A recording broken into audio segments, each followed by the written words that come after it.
So we're going to continue now yung ating pong pinag-uusapan kanina. Doon tayo sa, 'di ba, yung una, yung yung merong isang kamay na withered. Tapos yung pangalawa, yung mga disciples ni Jesus Christ ay kumain sila ng mais on the Sabbath day, no, nung pumunta sila sa halamanan ng mga mais. Now, itutuloy natin yung third scenario, Sabbath din. Please open your Bibles sa Luke chapter 13. Sa Luke chapter 13, we will go to the third scenario sa Biblia na kino-question si Jesus Christ on the Sabbath day. We'll read verse 10. And he was teaching in one of the synagogues on the Sabbath. And behold, there was a woman which had a spirit of infirmity 18 years. Meron siyang infirmity, no? Meron siyang kahinaan sa katawan for 18 years and was bowed together and could in no wise lift up herself.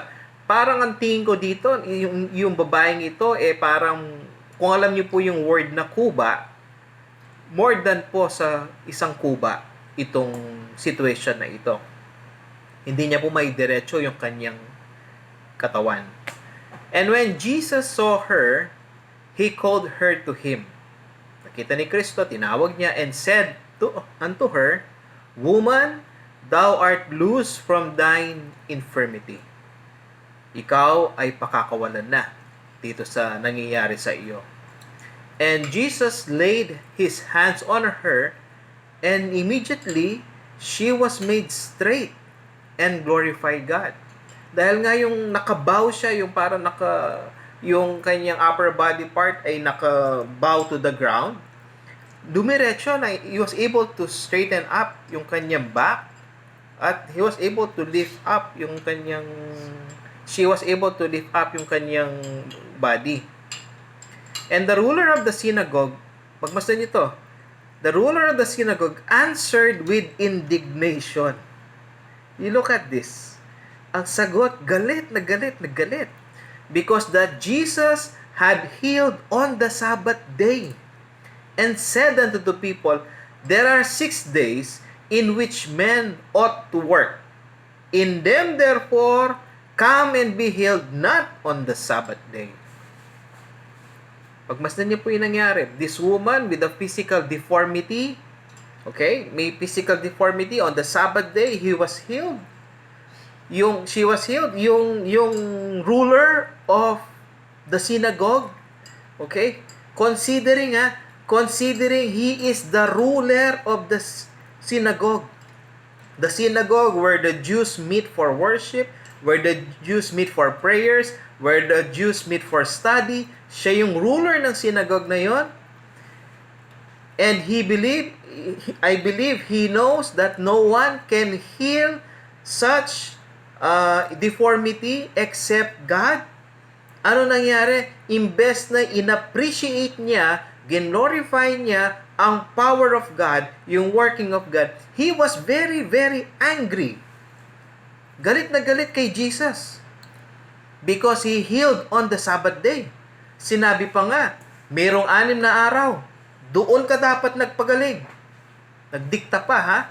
Nagdikta pa. You should have on the 6 days na lang, doon ka nag-work. Doon mo na lang sana pinagaling. Because to these people, there should be no work. Absolutely no work on Sabbath days. Even important reasons. Such as this. Is this an important reason? Yes, this is a very important reason. Kaya tignan mo, no? Galit na galit yung ruler ng sinagoga. Anong sinabi ni Kristo? You look at kung what Jesus called this person. Then the Lord then answered it and said, Hipokrito. Ang tawag niya sa kanya, you hypocrite. Hipokrito ka, sabi. Does not each of one of you on the Sabbath loose his ox or his ass from the stall and led him away to watering? Aba, alam ni Kristo yung mga pinagagawa ng mga ganitong klaseng tao. Alam ni Kristo na kapag araw ng Sabbath day, pinapakawalan nila yung kanilang mga asno, yung kanilang mga baka, at dadalin ito sa kung saan meron tubig para painumin sila. Ang lakas-lakas bumanat, ang lakas-lakas tumira sa mga trabahong ginawa ni Kristo na napakabuti, pero yung mismong gawa nila, hindi nila binabanatan ang sarili nilang gawa. Anong tawag po natin doon? Hipokrito. Nagkukunwari ka na para kang sa Diyos, ikaw mismo linalabag mo yung sinabi mo. Kaya tama lang na tawagin ni Kristong hipokrito sila. Dahil yung mismong ruler ng sinagog na yan, may mga baka yan, may mga asno yan. Pagdating ng Sabbath day, pinapakawalan nila yung kanilang mga animals para sila'y makainom. Dahil kung hindi sila makakainom, paano yung mga animals nila? Hindi nila binabanatan yung trabaho nila, pero yung trabaho na ginawa ni Kristo na napakabuti, binanatan at galit na galit pa, ha? Hipokrito talaga itong taong ito. Kung malaman ko lang yung pangalan mo, hindi ko papangalan yung ganyan kung magkaroon ba ako ng ibang anak. No? Verse 16. And ought not this woman, let's continue in verse 6. And ought not this woman, being a daughter of Abraham, whom Satan had bound, Lord, these 18 years, be loose from this band on the Sabbath day? Ayaw mo ba? Hindi ba importante, sabi? Ano mas gusto mo? Itong babaeng ito, manatili siya sa pagkakaalipid ni Diablo for 18 years na. Nandyan na yung pinagpipray ng taong ito, yung kagalingan ng kanyang sitwasyon. I believe pinagpipray nitong taong ito. Nandyan na yung kasagutan doon sa kanyang prayer. Gagaling na siya. Tapos gusto mo, huwag siyang gumaling sa araw na ito, maghintay na lang bukas? Jesus Christ has so many things to do. He's a very busy person sa paggawa ng kanyang mga gawain. Tapos, gusto mo sa ibang araw na lang? Lahat ang makaintindi. Rening taong areni. It is not against the law of the Sabbath to do good. It is not against the law of the Sabbath to heal a person suffering from illness. Do you know why? Because they have the wrong interpretation of the Sabbath. They have the wrong interpretation of the Sabbath. What is the right interpretation now? We started in Exodus 20, di ba? We opened Exodus 20 kanina. Yun ang ating opening verse. Yun ang ating pinaka main text. Exodus 20, we started in verse 8. Now, I will tell you what is the right interpretation dito, which these people have a wrong interpretation of. Exodus 20 verse 8. Remember the Sabbath day to keep it holy. It is a day to be used for God. It is a day to glorify God. Okay? It is a day to glorify God. Verse 9. 6 days shall thou labor and do all thy work. 6 days mong gagawin ang livelihood mo. Ang livelihood work mo. Anong klaseng work? Halimbawa, nasa manufacturing business ka, nasa restaurant business ka, nasa business ka ng pagbibenta ng mga gamit-gamit. 6 days kang magtatrabaho doon. But on the 7th day is the Sabbath of the Lord. In it thou shalt not do, In it thou shalt not do any work. Huwag kang gagawa ng anumang trabaho. Anong klaseng anumang trabaho? Yang mga ginagawa mo sa loob ng 6 days na pagtatrabaho. Kaya nga sinabi niya, yung anak mo, hindi siya mag-work. Kung pumapasok ng opisina yan, hindi siya papasok ng opisina. Yung anak mong babae, kung nagtatrabaho sabihin natin, sa construction, ano siya doon, secretary siya, hindi siya papasok doon sa construction. Secretary siya doon. Dahil manservant, kung may driver ka, hindi siya mag-work na driver sa'yo. Yung maid servant mo, kung halimbawa, kung yaya siya ng mga anak mo, hindi siya magyayaya for that day. Nor thy cattle, yung cattle na kasama nila sa bukid, nag-aararo. That is the right interpretation.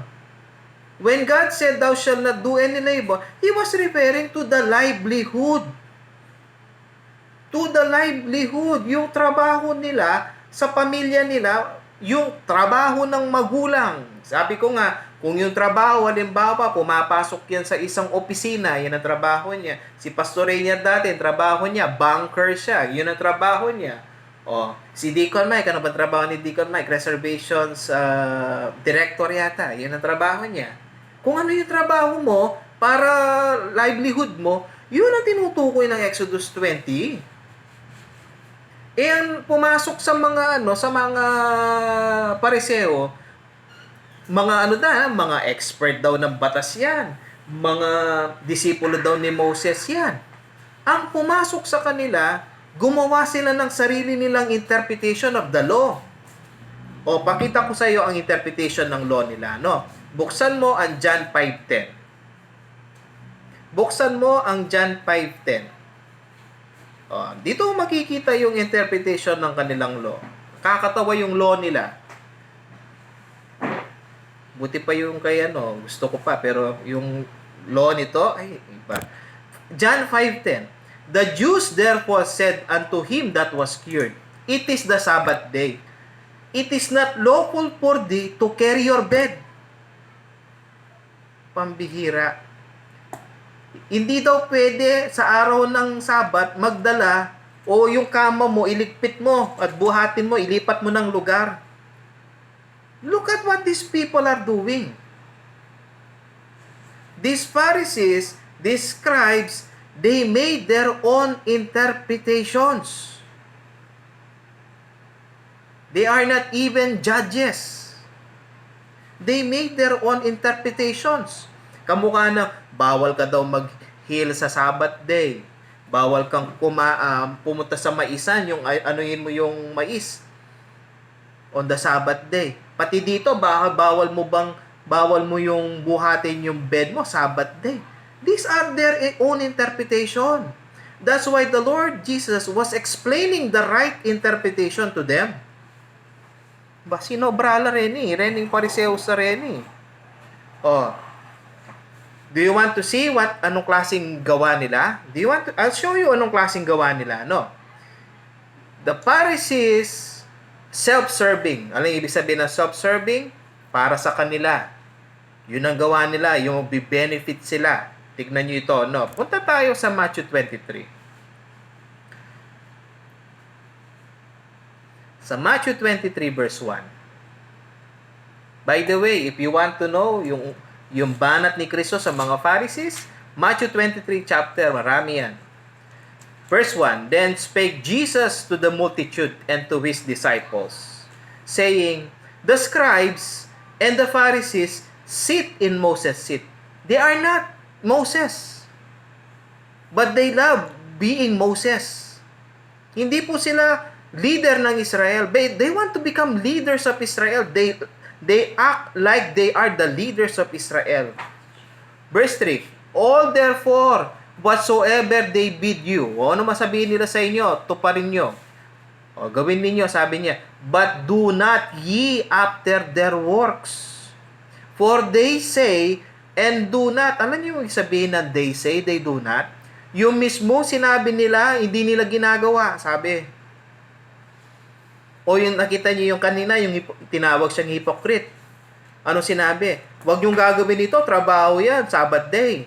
Nag-heal si Jesus Christ yung babaeng in 18 years na nakabaluktot ang kanyang katawan. Huwag mong niya, sabi, Sabbath day, pero sila mismo naglalabas sila ng kanilang mga animals para painumin on the Sabbath day. Yun ang problema. Nag-uutos sila Sinasabi nila, tapos sila mismo hindi nila ginagawa. Verse 4, for they bind heavy burdens. Ang hirap ng pinapagawa nila. They give very heavy burdens and grievous to be borne. Yung mga instructions nila, ang hirap gawin. And lay them on men's shoulders. But they themselves will not move them with one of their fingers. You look at what the Pharisees are doing. Bibigay sila ng mga impossible na batas, tapos sabihin nila, kailangan gawin nyo to, kailangan gawin nyo to, pero sila mismo hindi nila ginagawa. Ano tawag doon? Manloloko po yun. Hypocrite ang tawag ni Kristo doon. Because these Pharisees, they make their own interpretation of the law. O, naalala ko tuloy yung korban. Inutos ng mga Pariseo yung korban. Ano sabi? O kung magbibigay ka sa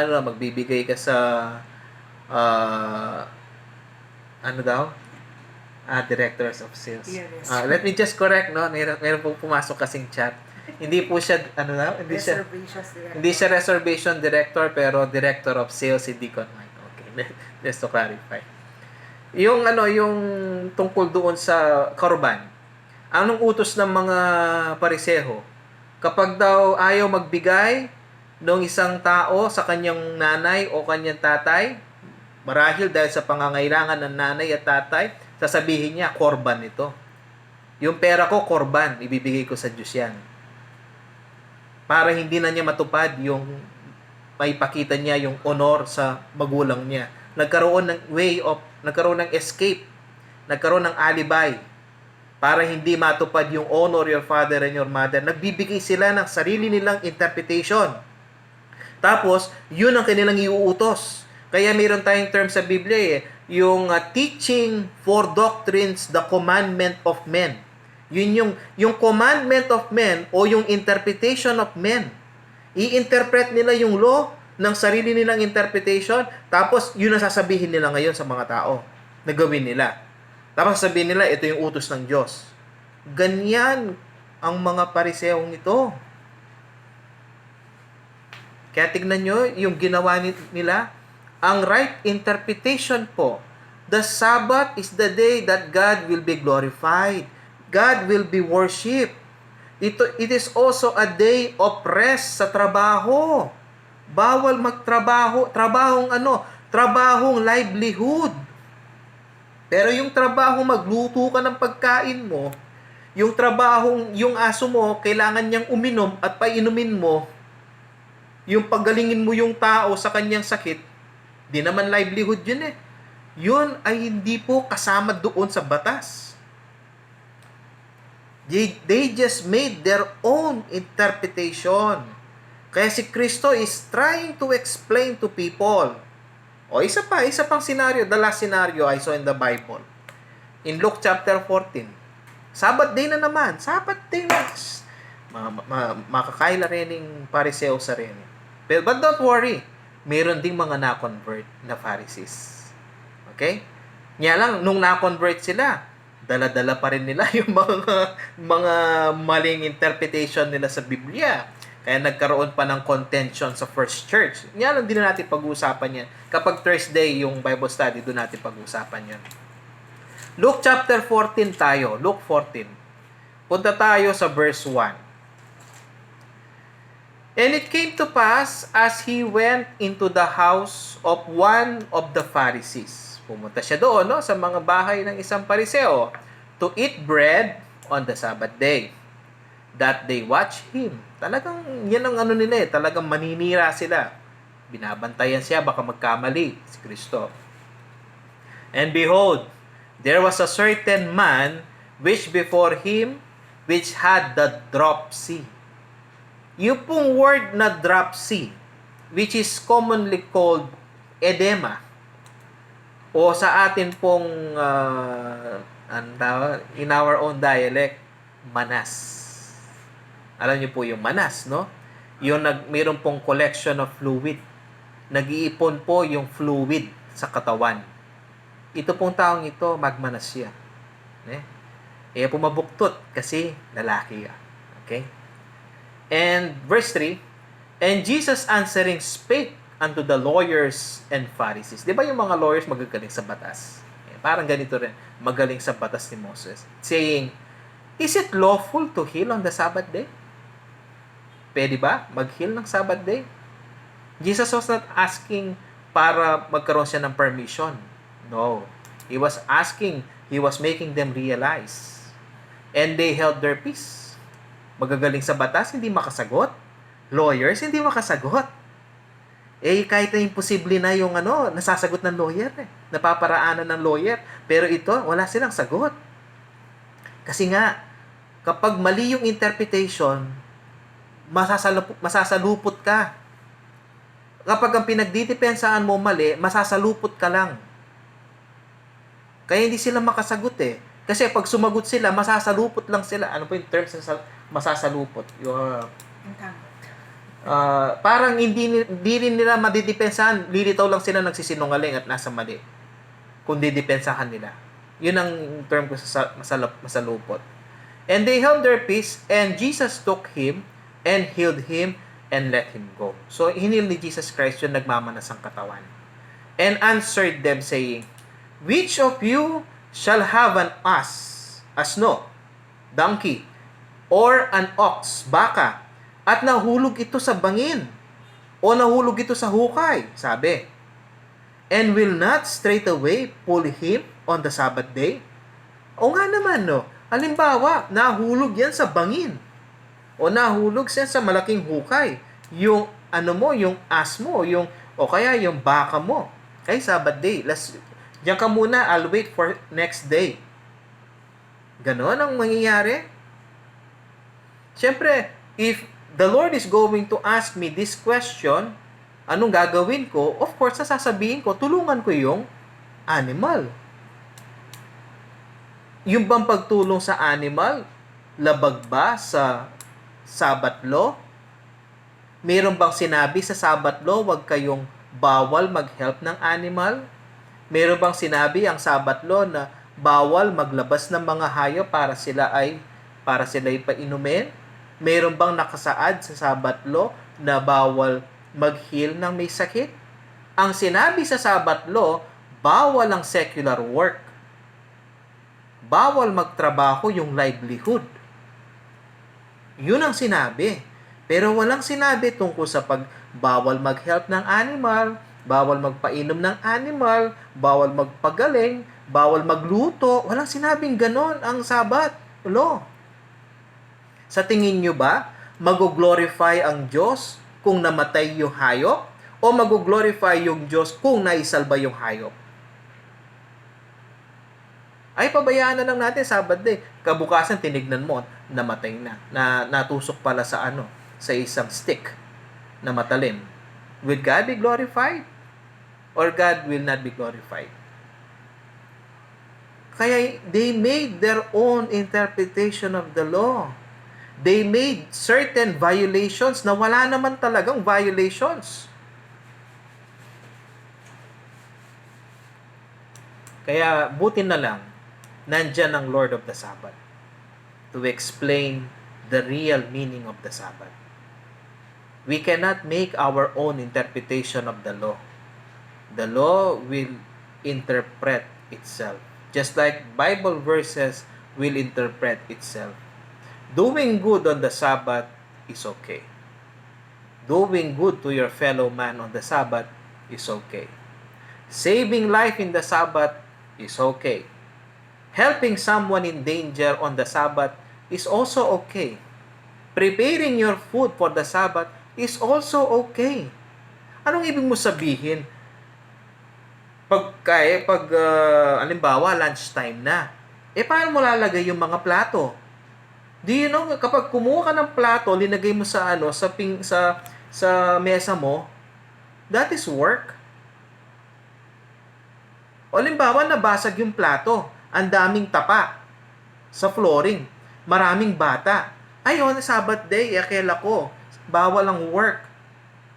These are absurd interpretation ng batas. At ang mahirap, Ito yung pinalaganap nila sa society ng Israel. Kaya lumilitaw tuloy, ang hirap i-observe ang Sabat. Kaya, ang tanong, balikan ko yung tanong ko kanina, binrake ba ni Jesus Christ ang Sabat? He did not break the Sabat. He explained the Sabat by examples. So, my dear brethren, we now know kung ano ang right thing to do pagdating po sa Sabat. And we thank the Lord for the knowledge that He had imparted to us. Hindi po natin malalaman ito kung hindi po niya binigay po sa atin. Magandang umaga po sa inyo.